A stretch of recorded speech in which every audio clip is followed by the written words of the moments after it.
할렐루야. 6월 9일 금요일 원포인트 큐티 가운데 오신 여러분들을 주님의 이름으로 사랑하고 축복합니다.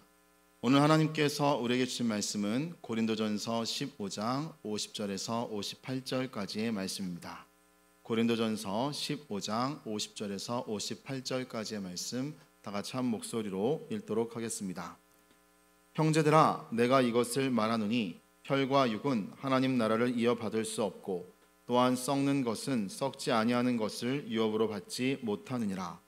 보라, 내가 너희에게 비밀을 말하노니 우리가 다 잠잘 것이 아니요 마지막 나팔에 순식간에 홀연히 다 변화되리니 나팔 소리가 나매 죽은 자들이 썩지 아니할 것으로 다시 살아나고 우리도 변화되리라. 이 썩을 것이 반드시 썩지 아니할 것을 입겠고 이 죽을 것이 죽지 아니함을 입으리로다.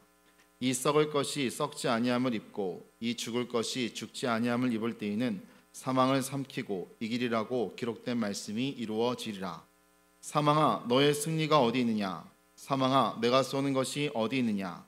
사망이 쏘는 것은 죄요 죄의 권능은 율법이라. 우리 주 예수 그리스도로 말미암아 우리에게 승리를 주시는 하나님께 감사하노니 그러므로 내 사랑하는 형제들아, 견실하며 흔들리지 말고 항상 주의 일에 더욱 힘쓰는 자들이 되라. 이는 너희 수고가 주 안에서 헛되지 않은 줄 알미라. 아멘. 이 시간 부활로 죽음을 이길 것입니다 라는 제목으로 담임 목사님께서 큐티 인도해 주시겠습니다. 할렐루야. 자, 오늘 6월 9일입니다. 우리 금요일을 우리가 맞이하면서 정말 금보다 더한 하나님의 말씀과 연단을 통하여 주님의 성품에 가까워지는 그런 성도들 되시기를 바랍니다. 오늘 여기 말씀의 50절을 보면 혈과 육은 하나님의 나라를 이어받을 수 없다. 혈과 육, 그러니까 이것은 성령으로 거듭난 사람, 다시 말하면 영적으로 영원한 하나님과의 그 성령이 내조하는 사람, 여기서 혈과 육에 대한 반대말은 성령의 사람이라는 뜻을 전제하고 있습니다. 인간의 영이 있고 성령이 있습니다. 그 인간의 영은 하나님의 성령이 거하는 집입니다. 그 집안에 오늘 인간의 영과 사단의 어떤 미혹과 영향력이 있는 사람이 있고 또 사단이 들어와 있는 자리가 된 사람도 있고 하나님의 성령이 거주하는 집이 된 사람도 있어요. 이런 사람을 성전이라고 합니다. 고린도전서에서 너희 몸은 하나님의 성전인 것과 하나님의 성령이 너희 안에 계신 것을 알지 못하느냐 하는 말을 통하여 우리가 하늘의 생명의 영이신 성령이 내 안에 내조함으로 하나님 나라를 이어갈 수 있는 것이죠. 그러므로 오늘 이 혈과 육과 성령의 사람과의 차이점은 영원한 하나님 나라의 연결고리에 있느냐 없느냐 하는 분명한 차이점을 보여줍니다. 그리고 특별히 우리가 마지막 때가 됐을 때 우리가 홀연히 변화된다는 말씀을 51절과 52절에서 강조하고 있어요. 여러분 궁금하지 않습니까?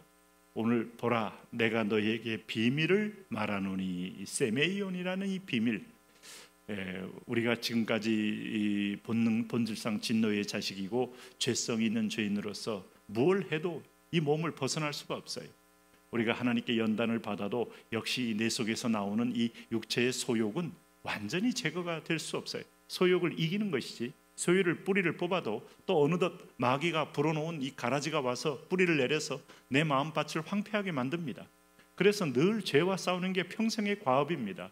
그런데 우리가 다 잠잘 것이 아니요 마지막 나팔에 순식간에 홀연히 다 변화되리리.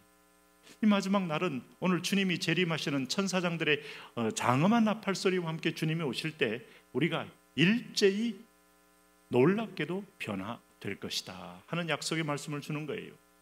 나팔 소리가 나매 죽은 자들이 썩지 아니할 것으로 다시 살아나고 우리도 변화되리라. 이 나팔 소리를 따라서 죽은 자들이 썩지 아니할 것으로 영원한 영생의 존재로 오늘 다시 살아날 것이다 하는 겁니다. 변화산상의 예수님의 변화된 모습은 우리가 변화될 모습에 대한 주님의 첫 번째 보여주는 모습이에요. 그래서 빨래하는 자가 어떤 빨래 도구로도 그렇게 희게 할 수 없을 만큼 옷에서도 광채가 날 만큼 그는 영화로운 몸이었다는 거죠.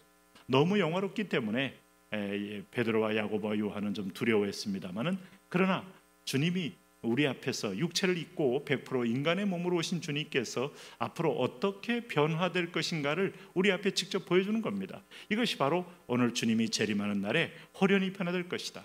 우리는 지금 칭의를 받고 성화의 과정으로 연단받으며 살고 있어요.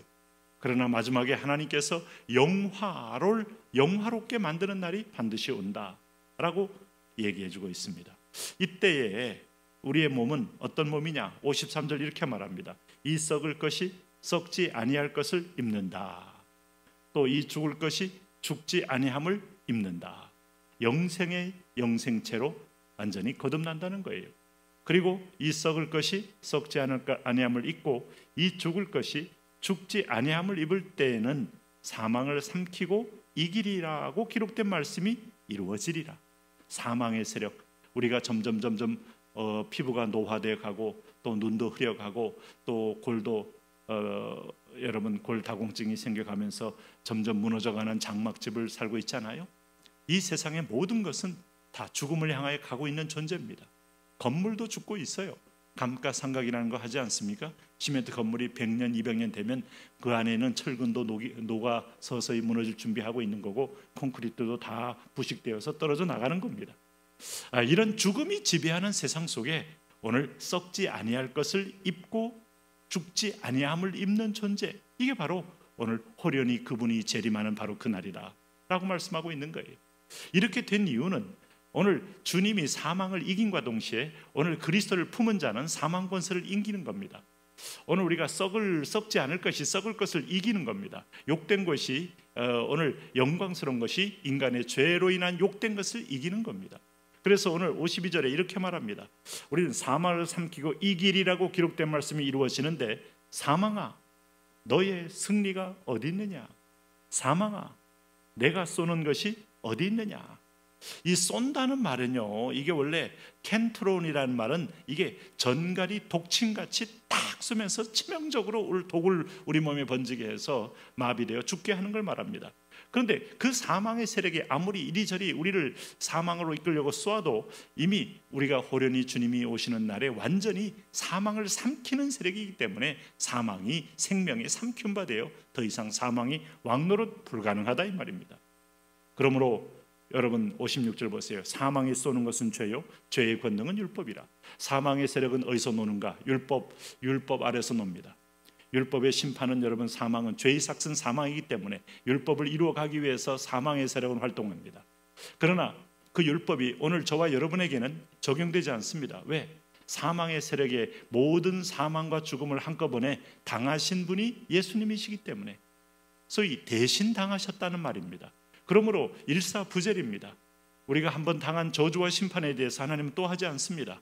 예수님이 저주를 받으셨기에 우리가 받을 저주가 없다 이겁니다. 율법은 분명히 살아있지만 우리와 그리스도를 믿는 자에게는 율법이 적용되지 않아요. 그래서 오히려 생명의 성령의 법만 적용되어 우리는 썩지 않을 것을 입게 되는 것입니다. 그러므로 우리는 57절에 마땅히 이 진리를 깨달은 백성은 이렇게 고백해야죠. 우리 주 예수 그리스도로 말미암아 우리에게 승리를 주시는 하나님께 감사하노니, 그러므로 내 사랑하는 형제들아, 견실하며 흔들리지 말고 항상 주일에 더욱 힘쓰는 자들이 되라. 이는 너희 수고가 주 안에서 헛되지 않는 줄 알미라. 우리가 주님 복음 위해서 권리를 다 쓰지 않은 것도 헛되지 않는다.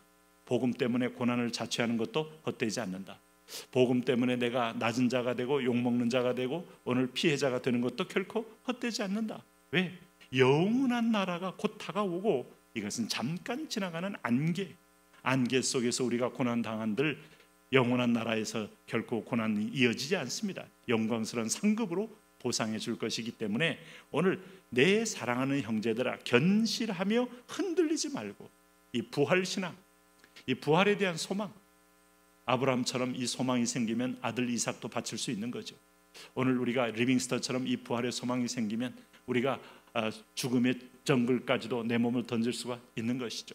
모레아비안 형제들처럼 200년 동안 끈질긴 기도, 견실하여 흔들리지 않는 기도, 세상은 변하고 선교를 조롱하고 교회를 공격해도 끈질긴 기도로 하나님의 언약을 이어간 백성들처럼 살 수 있는 것이죠. 오늘 주님은 그런 거룩한 인내를 오늘 이 아침에 요구합니다. 저와 여러분이 부활의 이 분명한 믿음을 가지시고 오늘도 모든 상황 가운데서 인내로 적용하여 승리하기를 축복합니다. 하나님, 이 부활의 권능, 사망을 이기신 권능, 이제는 담대하게 우리도 곳곳마다 부활의 믿음으로 승리케 하여 주옵소서. 예수님 이름으로 기도합니다. 아멘.